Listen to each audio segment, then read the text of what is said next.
Alex Hormozi said this to his students 6 years ago. With all that being said, the YouTube gets the highest praise and gets the S tier ranking because this is where I'm doubling down and continuing to pour more and more resources because this is where I'm getting the best returns. Now he has over 2.4 million subscribers and generates millions of dollars for his companies each year. That's why today I'll be revealing his actual content strategy and the black hat methods that he used to gain such a cult following in such a short amount of time. So what is Alex Hormozi's strategy? I spent the last month studying hours and hours of Hormozi's masterclass, also for my own benefit, but also so you don't have to. And I gathered everything that I found in these 4 steps that will help you build your YouTube channel like Alex did.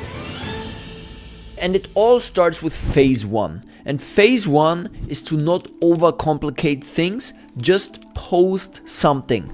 Now some of you will be like, oh, I need to get the quality right, I need to have this, I need to buy that. But no, that's exactly the biggest mistake that you can make. Because there's 2 things to YouTube success. First of all, of course it takes time, right? If you expect to have great results from a YouTube channel after just 1 month, let's say, and upload 1 video per week. So you have 4 videos out there and you're like, why do I don't have millions of subscribers?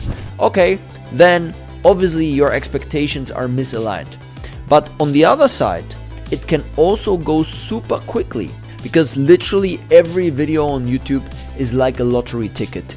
If you do things right, then your content has a clear content strategy, which means that if one of your videos goes viral and suddenly a lot of people click it, a lot of people watch it, what happens is you have spillover effect. So people watch not only this one video, but they're also like, let me check out what else he got or what else she got. And then they watch your other videos and they pull the view floor up. We call this, they pull up the view floor of your entire channel. So you just need one lottery ticket. You just need this one video that will be successful, that pulls up all your other videos. And then YouTube just does its magical thing and finds the right audience for you. So think about it. If you could just pick a lottery ticket whenever you want and it doesn't cost any money, would you do it? Probably, yeah. You would try to get as many lottery tickets out there, right? Because it will increase your chances of having that one success.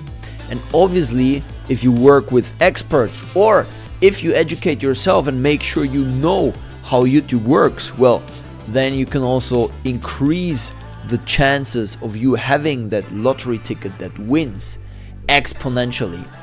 Now, there's one hidden cost, obviously. Your time and resources are limited, so you can't just produce 10 lottery tickets every day.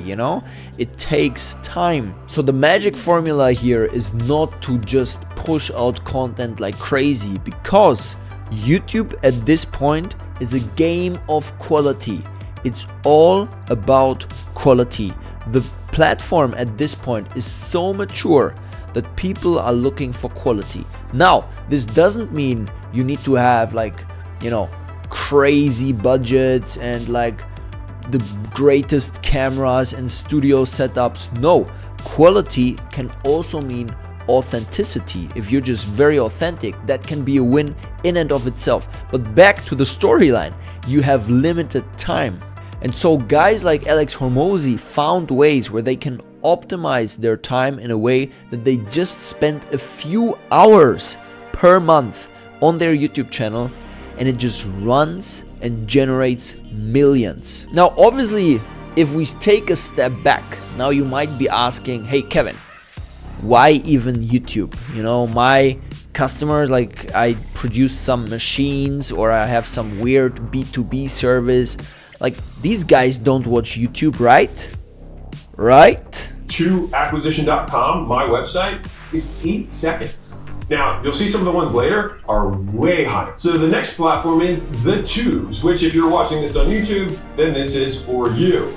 So we're gonna cover the same metrics as before, and we're gonna start with who? What percentage of families over 100K are here? Survey says 89%. So take that in consideration versus TikTok, which was much, much lower than that. All right. 89% of US households above 100,000. That is crazy, okay? So that's as close as you can get with any social media platform that can drive really high trust, high authority traffic to basically reaching everyone. All right, people who have money are on YouTube. The next thing is, what percentage of the United States is on here? 83%. All right, so you've got a huge percentage of the people who are making the most money on the platform. And so growth for this platform really comes down to how discoverable is your content on the platform. And to give you context, for me at least, 80% of my traffic comes from the suggested or browse features, meaning more than 3/4 of the people that come and watch my stuff, maybe you right now, actually weren't coming because you were a subscriber, but because the algorithm said you might like this video, actually weren't. Leave. So that's actually a very typical statistic, and that is exactly what you want to see on YouTube. And let me tell you, one big mistake that many business owners make is they think their traffic should come from SEO. So it's clear that YouTube probably is the number one, the top tier platform for anyone out there. It really doesn't matter what you do, because your audience, chances are your audience sits on YouTube. You just need to reach them, and you need to adjust your expectations. If you do something extremely specific, well, you're not going to have hundreds of thousands or millions of views, right? If you sell some special machine to do automatic maintenance of factories, well, there's just a couple of thousand people out there who are interested in this. But if then your videos have a couple of hundred views per upload, well, guess what? A lot of the decision makers you actually want to target are going to watch your videos. A lot of the times I get questions in calls where people say, okay, so, but do you also do the SEO optimization? Or they are like, okay, but do you also kind of help push the content with paid ads? No, your videos should be discovered because they are awesome. To just put it in one sentence, And the way this happens is through so-called browse features, and that essentially just means you open your homepage on YouTube, your starting page, and guess what? YouTube already recommends videos to you, right? And those are browse features. So you browse through these videos and you click the video that you like most. Now also, when you click the video that you like most, YouTube again suggests more videos, right? So these are the suggested videos, and that's where you want to show up. Now, how do you show up there? By making great videos, by optimizing the click-through rate, by optimizing the average view duration, and all of these things are not magic. That's the great thing about YouTube. You can literally do all of these things very systematically, very data-driven. So you want to have this browse and suggested traffic. What you're probably not going to have a lot, if you do everything correctly, is a lot of SEO traffic. So people coming from direct sources, for example, or from others, because that traffic builds up extremely slowly. So if you want to build a channel that just gets big with SEO optimization, good luck. It will take you a year to see any progress there, because you're not using the explosive potential of the algorithm to your best advantage. And also, this whole SEO philosophy was something that, like 10 years ago, this was relevant on YouTube. But nowadays, the whole video, if you do a video, every single word you say, guess what? There's a transcript of that, so YouTube knows what you're talking about. So you don't really need to optimize for SEO that much. There are some tricks here and there, but not that much. So what Hormozi is doing here and what he's showing is extremely typical, and it's exactly what you want to see with a successful channel. Lots of browse traffic, lots of suggested traffic. More than 3/4 of the people that come and watch my stuff, maybe you right now, actually weren't coming because you were a subscriber, but because the algorithm said you might like this video. And so for me, I rate this as high. Now, the next question is, okay, so we've got the right people. And he's extremely right when he says that you can grow on YouTube extremely fast, right? He ranks it as high. There's literally an entire industry about that, right? It's called the YouTube automation industry. So these are people that literally just sit at home and they think about, how can I build a YouTube channel now that grows extremely quickly, makes a lot of money with ads, and then I can sell it, or at some point it kind of declines again because there's too much competition, and then, you know, just fuck it, I'll do the next channel. So that's possible. On YouTube you can get super big within days. And that's not just magic or, you know, being lucky or whatever. That is skill. People who focus on learning this skill will master it. They get big on YouTube very quickly.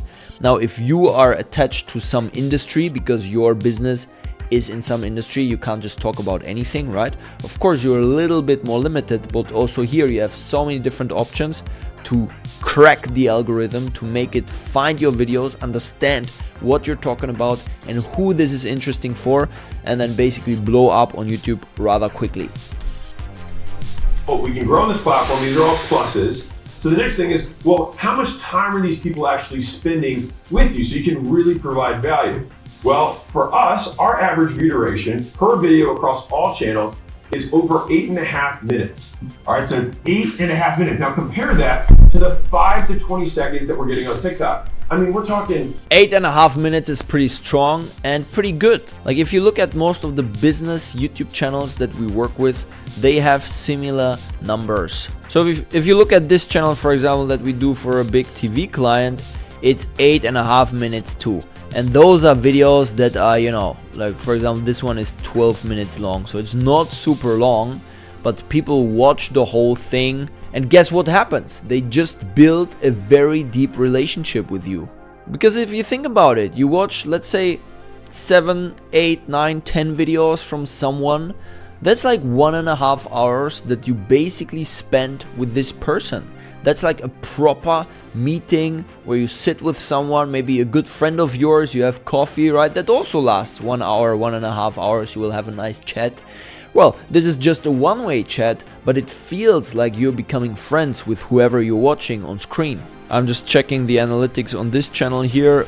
By the way, note that this was a 1 out of 10, a great video that we just published, very successful, 190,000 views almost. Now let's see what we have as an average view duration here. 10 minutes 33, we basically beat Hormozi.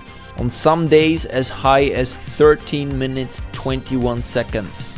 That's how long people watch these videos on average. And these are hundreds of thousands of people spending that much time on our content. And you should totally apply all of these learnings to your business channel. 20 times, I didn't do the math, but it's a lot. A lot more time is spent here versus others. And so this allows you to develop a more realistic, a deeper, realer relationship with your audience because you can actually give them value that they can do stuff with. And he's missing one point here even. It's the intention of the viewer. So on YouTube, we open the app and we're like, okay, what do I want to watch now? I want to educate myself, or I want some entertainment now, or I want to have a laugh, right? YouTube has very intentional viewers. It's very similar to Netflix, for example, where you open Netflix and maybe you already have an idea. You're like, okay, I'm having a date with this girl, I want something romantic. Or you're like, okay, I'm going to cook now for 1 hour. I want something that, you know, keeps me entertained during that time, whatever. TikTok, Instagram Reels, completely different story. These are apps that you are opening when you're just bored and you're like, okay, anything will do. Or let's just say it, right? When you're sitting on the toilet, right? You open Instagram, you open TikTok, and you're just mindlessly scrolling through the app. That doesn't mean that TikTok views are not valuable too, right? Like in a perfect world, you are present on all these channels. But if I could choose one, I would choose the one with the most intentional viewer behavior, and that must be YouTube. If we want to do a quick apples to apples with TikTok, obviously YouTube has YouTube Shorts. So let me tell you something interesting about this. The average YouTube short that we have has a 33-second average view duration. Remember 5 to 20 on TikTok? We're more than twice that over here on YouTube. Now, how does this actually... And that is also because the viewer intent is a different one. That's all connected. And that's why YouTube Shorts are going to have higher conversion rates than TikToks.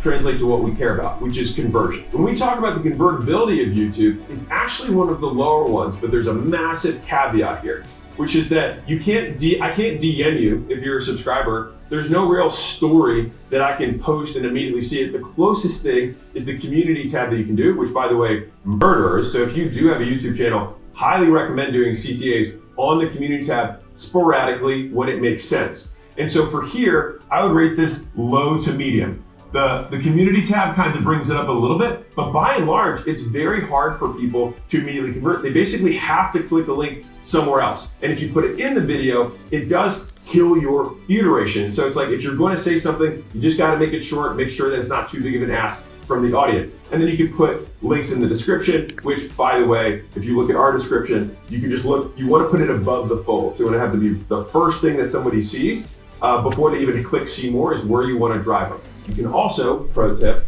put the first comment that you have in the comment section, just pin that comment. So that gives you two different places, and third, inside the video where you can drive traffic. This is just something that I've learned over time, but still, that's a lot of effort, and it's not like, hey, respond to my Instagram story, foreshadowing, and we can start a conversation immediately on the platform. And to give context on this little community post thing I was saying, my community posts over the last 30 days had 2.5 million impressions.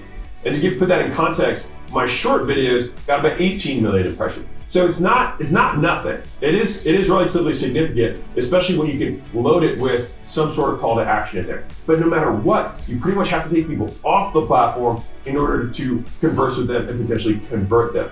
Now, well, so here I want to add a little bit of nuance. He's right that maybe his conversion is low to medium, but that's also because of the industry and the target that Alex Hormozi has as a perfect customer. He is B2C. Even though he always says, you know, like, my main goal is to get you to whatever, but that is also because of what type of viewer and customer. But that is also because of what type of customer Alex Hormozi is targeting. Of course, he always says my target customer is these like massive businesses and I just want to buy them. Well, I don't really buy this story. I think he makes a lot of money with his programs, with his workshops, with his speaking gigs, all of these things. He has his books, you know, that he uses as a top of funnel instrument. And he has a very broad audience, right? At some point he was giving like relationship advice and that kind of shit, you know, and then he went back to being a little bit more business focused, but it's still like every freaking business owner is his target audience, right? So for him, it's very natural to have a conversion rate that's like where he like rates it as low to medium on YouTube, because YouTube has extremely high conversion rate if you are in a very, very tight niche. So most of the business owners that we work with that are in very special industries, or they are some like consultants for some specific thing, some agencies for one specific thing, and so on, they have great conversion rates. Plus, Alex Hormozi actually doesn't do a couple of the things that we suggest to a lot of business owners, which is placing these CTAs throughout the whole video strategically and subliminally. What you want to do is you want to use our neuro persuasion framework and kind of gently guide people who are watching your videos towards a purchase decision through multiple videos. And that doesn't need to look salesy. In fact, it shouldn't look salesy. It needs to look very natural, like you're providing value, but you can use that neuro persuasion framework. Now, we're not going to go into details here or too deep, but what I want to say is the more niche your audience is, the better YouTube will work for you. If you want to become like a general business influencer, Alex Hormozi, Imangazi type of thing, well, of course, your conversion rates are not going to be very high. Let's talk about results, because all of this stuff is conjecture. Let's get to the brass tacks, which is, here's the crazy thing, drum roll.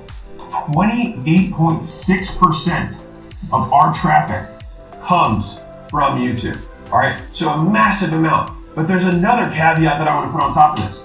Our YouTube traffic converts at 3 to 4 times every other platform. So when these clicks that go here are worth a ton. And so the actual percentage of the context. Yeah, okay, so I was actually surprised that he says conversion low to medium, but he means that, okay, like lots of people who are, but he means that, okay, you don't have any built-in conversion mechanisms. You can't, for example, have a conversation with people and then slowly convert them, right? So you need to get them off the platform. But then, and that's the key point, like who cares if you can convert people on platform or off platform? If then they get onto your lead magnet or onto your landing page and they convert at 3 to 4 times the rate of other traffic, that is nuts. And that is exactly what we're seeing for most of our clients. Hell, that's even what I'm seeing for my own channels. If I'm hopping on sales calls, and I don't do it very often, but if I do, and these people are coming from our YouTube channel or one of our YouTube channels and they kind of know me already, it's an easy sale. Essentially, the conversation is about finding out, okay, is this guy real? I've only seen him on camera. Now I see him in real life for the first time. Is he real? Can I talk to him? Can I ask him questions? Okay, what's the price? All right, send me the contract. That's it. Whereas traffic coming from LinkedIn, coming from Instagram, coming from, well, God beware, cold email, stuff like that, it's a completely different story. People who want to become portfolio companies, business owners that want to scale and go to acquisition.com, almost 60% of those contacts actually come from YouTube originally. And remember that little 8-second average that TikTok gave us in terms of how long people even spend on the page? Want to guess what it is for YouTube? It's 91 seconds. It's a minute and a half. So we're talking 10x the. And that's also, again, because of the intent that I talked about earlier, right? People open YouTube with some intention, and if then you are the business owner that gets presented, because maybe right now I'm in the mood to, get some informative content. Now imagine one of your videos pops up there. Of course, I'm much more willing to now open your page, look at your website, get some more information. So I'm going to spend exponentially longer time on your website than if I'm just on TikTok, mindlessly scrolling through it.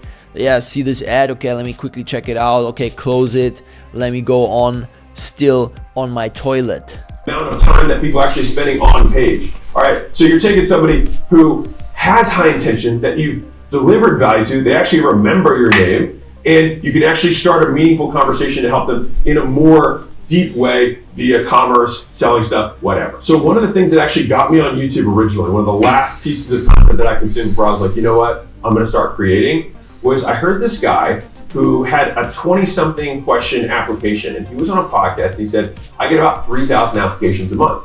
And I looked at his YouTube channel and he had like 300,000 subscribers. And I was like, holy cow. Because at this point, all I had done was paid ads. And so I was like, 3,000 inbound warm applications. I was like, my God, if I had that kind of volume, I'd be able to do so much with that. And so when I saw the 300,000 and I saw that translated into 3,000 applications a month, I was like, there's something here and I'm gonna try and figure it out. And so if you are getting started, listen, I have a massive team, but it didn't start that way. So I had one guy who I stayed committed to posting 3 videos a week. And if you look at the very earliest videos on my channel, it's me with a webcam at my desk, just talking about business stuff as it came up throughout the day.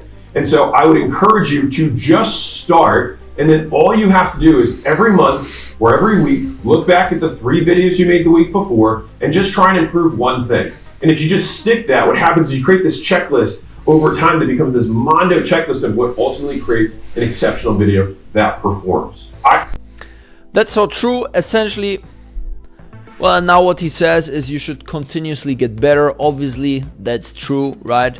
But it's also true that you should be able to live with imperfection. Your first video is for sure going to suck. Your 10th video is going to be pretty solid. But then when you post your 100th video, you will look at your 10th video and you will think, wow, this really sucked. Because your 100th video will be freaking amazing. And it gets better and better with every video. But now, how do we get started, right? So we know that YouTube is the platform with the most percentage of people who earn more than 100K. It's the platform that most Americans use. It has been there for a long time. It's continuing to grow. You're able to provide so much value because you can really go into depth and you have high average view duration. This high average view duration then drives extremely high conversion rates because people visit you with intent, they trust you. And this gives you just massive awareness with your target audience, your ideal viewer profile, so your ICP essentially, who then end up buying everything you have. But how do we get started? What's the best way to get started? Phase 2 is setting your priorities. Well, essentially what you need to do is you need to know your IVP, your ideal viewer profile, which is your ICP on YouTube. What are their priorities? What are their pain points? So what we like to do, and you can emulate that, is we create a YouTube master plan at the beginning when we start new channels. So we ask ourselves questions like, who is your typical customer? So age, location, gender, interests. What's your typical customer's primary and secondary goal? What do they want to achieve? What are your typical customers' complaints? Then we also look at competitors, who is already on YouTube. Maybe there's no direct competitors, maybe there's some indirect competitors. What can we learn from them? So this master plan includes a bunch of questions, and you should have clarity on each one of those before you get into the YouTube game. Because let's face it, you don't want to be the next Mr. Beast. You don't even want to have hundreds of millions of views. This fame comes with a lot of bullshit. You want a couple of thousand, maybe tens, maybe hundreds of thousands of views even, but from your ideal viewer profile. You want it from people who will then visit your website and buy your stuff. And that only works if you niche down to really just address these kind of people. So what's phase 3? You now know who's going to watch your videos. Well, but how do you create the right content for them that will actually also perform? Well, there's another parameter to keep in mind here. It's money. And a big decision now you need to make as a business owner is, do you want to hire an agency or do you want to do everything in-house? So everything above the line is if you do it in-house. You need to dedicate, let's say, I would say around 1 day a week to planning out the marketing on YouTube. You need to plan your strategy yourself. And in terms of the cost, you have setup costs, for the whole equipment and so on, but also hiring new employees and then paying these employees. Now, if you do that with an agency, you have around 1 day a month that you would need to dedicate to your YouTube marketing. You have your strategy done, which means you don't have any insecurities. It's not like you're just testing and then after 3 months you figure it out, but basically from day one you hit the ground running. You have setup costs and a monthly fee. But here's the thing, you can have both. You can actually save the time, you can save the money, you can have full control and have all that knowledge internally for yourself. And you don't need to have like these shitty agency people who will then exploit you financially. Because Alex does both. And that's a little black hat method. I shouldn't be telling you about this as an agency owner, but here's how it works. You hire an agency that will establish the base of your channel and you will learn from their processes. So phase 2, so that's step number 1. Step number 2 is, with that knowledge you will train your team so they can later replace the agency. Then phase number 3 is you start having more results, you start driving leads through your channel, you'll upgrade the agency, you hire to work with the best of the best in the industry and learn every trick there is. So first you start small, you start small, and now you're really working with the top tier people out there. And now lastly, you switch to a consultancy deal. Step number 4 is you keep them in a consultancy deal where they don't work for you, but they keep your team updated with the latest industry trends. So they just get better and better. And that's how you in-house all of that knowledge gradually and slowly. And if you do it correctly, probably you will pay a little bit less than if you hire the agency. Now, if that's too complicated, well, just get an agency. Now you're probably now at this point in phase 4 where you like, Kevin, that's all very nice, but what the fuck should I actually post? I want to be successful. I want to sell this stuff. Well, here we go. These are the 6 Hormozi rules for content, and I have applied them for over 10 years that I have been creating YouTube channels for clients like national television, to Fortune 500 companies, to small agencies and people, one-man companies that want to drive leads through their channel. And not only that, I put my money where my mouth is, right? I built channels literally for myself, and they are all doing well. Either because the content itself makes money, that's a little bit of a different business model, or because they drive leads for my business, for my YouTube channel building agency, or for my production studio in Germany, where we record movies. We do big documentaries where like one episode costs 200K or whatever. So long story short, this works, and it works especially well for our business clients, so agencies, consultants, coaches, B2B companies that are driving leads and traffic through the YouTube channels that we built for them. Now let's see what Hormozi says. I will explain. And if it looks like, I think I know what that means, believe me, there's a lot more underneath of it. So let's start with the first one, edutainment to education. So I see content in 3 buckets. On one extreme, you've got entertainment, which is the entire point of entertainment, just to define the term, is to get people to watch. The only point of the entertainment is to just get people to consume it. That's it. If it accomplishes that, it has succeeded. On the other side, you have education, where the point of education is to get someone to change what they do, right? If you try and teach someone how to answer a phone, and then in the same situation, the phone rings and they don't do something, and then after they watch you do something, they then change what they do when the phone rings the second time, they have learned. So the point is to change their behavior.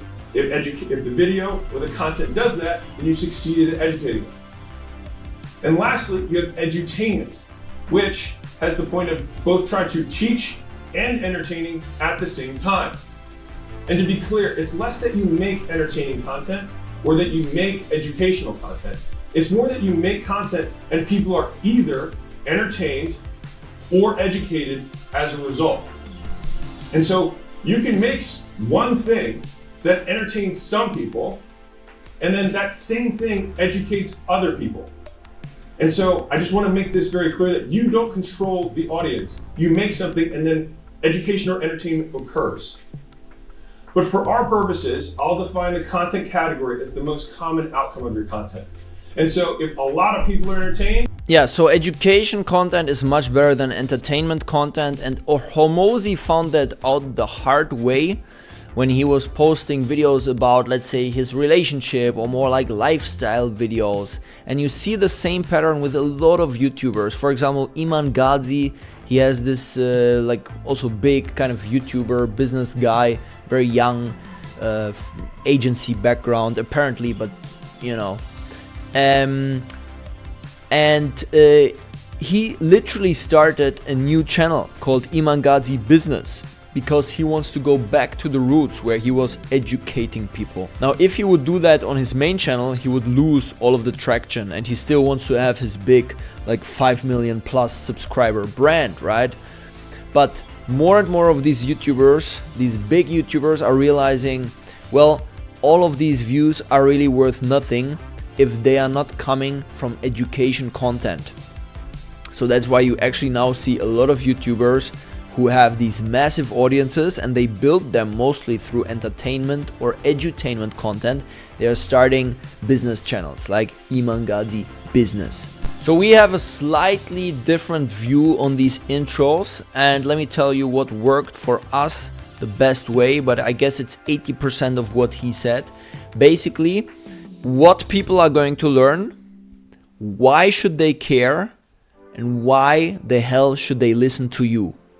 So what are people going to learn is basically the promise, right? That's what you're going to learn. Then why should they care is something that Hormozi doesn't list here. It's basically that, look, you should care about this because it will make you more money, or it will make you healthier, or it will give you a better sex life, whatever, right? And then why the hell should they listen to you? It's basically the proof. Like, I did this for 100 clients, or I've been studying this for 20 years, or whatever, right? The plan is okay, you can include that, but we found that you can build actually bigger curiosity gaps in these intros to YouTube videos if you don't lay out the plan in as much detail. Now you get at the beginning. I said I learned 6 things that made money and grew my brand that you can use today. And I'm going to save you $4 million in 3.5 years, and you'll just get all the lessons that I learned. That was the promise. Making sense? Okay. And then finally, we had the plan. I said, how are we going to get there? How am I going to complete that promise? I said, well, there's 6 changes, and I'm going to walk through them. That's the plan. Now for wide versus narrow, I've talked about this a lot of times. The more narrow you can be, and that's also one big problem that Hormozi has. He's basically targeting every business owner out there. The more narrow you can be, the better YouTube will work for you. So we have there's channels with hundreds of views only, and they are killing it. These views are literally worth millions if they convert into extremely high ticket offers on the back end in some super narrow niche. So for views versus revenue, I'm not going to watch it because I don't have any more time. And I fell prey to the same problem, I was over-indexing views because I was building, when I was younger, I was just building channels for the views. I was like, okay, I'm going to make money with a lot of views, right? I'll build like 20 channels and they are all managed by small teams and they earn lots of money with YouTube ads, and then I'll put sponsors on that. Well, it worked. We built channels that made 10K, 15K, 20K per month, and multiple of those channels. And actually I had teams that managed these channels, but in the end it was a lot of work, and it was a business model that is just scalable to some point. And then I realized, probably I should sell something at the back end, right? And that's when it all clicked, and that's when I saw, well, revenue is more important than the views. The only thing I'll say on long versus short form is, over the past 2 or 3 years, the whole world has been going crazy for shorts. Agencies have been popping up left and right, telling you how to do shorts, doing them for you. Because guess what? Shorts are actually easier to make. And long form, to do it really well, to do it strategically well, get the packaging right, get the hook right, get the body into a nice structure. We are not talking about just a 30-second video, right? Sometimes these are 30-minute videos. This is hard. And now suddenly this whole world of people that have been advocating for shorts are jumping onto long form and like, I knew it all the way. Long form is the deal. Well, guess what? We've been doing long form all our lives, and of course long form works better than shorts. Assume nothing. When we work with clients, we're as data driven as possible, and here's the thing. You need to get the data first, and that's a big mistake many business owners make, is they don't upload. Well, guess what? After you have 10 videos uploaded, even if they are not perfect, it gives you enough data to then figure out how to produce the perfect video. So even by uploading, let's say, quote unquote, shitty videos, you get more data that will then allow you to make better and better videos based on data. So these are Alex Hormozi's keys and how he was able to gain over 2 million subscribers in less than a year. But the key here is that you have to be patient. You cannot build a great channel in 1 month. For us, we always say 3 to 6 months. After 3 months, you can have a very solid channel. After 6 months, it will really look sexy. And then of course, the longer you do YouTube, the more experienced you get, and the more you compound these nice evergreen videos that keep getting views even years after they have been posted, right? So imagine you now upload 1 video per week for 2 years, then you have 100 videos and they're all generating views around the clock 24/7. That's what you want to have, but you need to have some patience for that, and you don't even need to be Alex Hormozi to do it. What you do need is to study YouTube, because it's not easy, and there's people who have been doing YouTube for years and they will eat you alive if you come to this platform naively and you're like, yeah, just let me do my cute titles and thumbnails and then record some stuff and it will just work out. No, on YouTube, it's all about knowing the rules. It's all about knowing the small tips and tricks and also having intuition. And now, here's my offer to you. We have been building YouTube channels for business owners for a long time. We know exactly how to build a channel that will generate views and leads for you on autopilot. And these leads will turn into sales extremely easily because people feel like they know you. So what we built for you is an automated YouTube sales machine where you just need to sit down for 3 hours each month. That's it. You don't have more than 3 hours of work per month. That's my promise to you. You essentially just need to record videos. We give you everything. Titles, thumbnails that will perform well because we do the research. We write the scripts for you. We do the editing for you. We do the uploading. We even have our own software that tracks your leads. It's called Funnel YT. And with this, we have been generating lots of sales for our clients who are extremely busy, who couldn't be fucked, recording hours and hours of content and then thinking about how should we title this video and then editing it and all of that stuff. They want a solution that works with very little input from their side, and it will just churn out customers for them. If you're interested in a done-for-you solution for your YouTube channel, click the link in the description below and let's explore whether it makes sense for us to work together. But even if you don't click the link, I don't really care, because the main thing I worry about is if you watched this whole video, if you enjoyed it, if you gave us some nice high average view duration, and if you're going to come back for the next video. Okay, bye.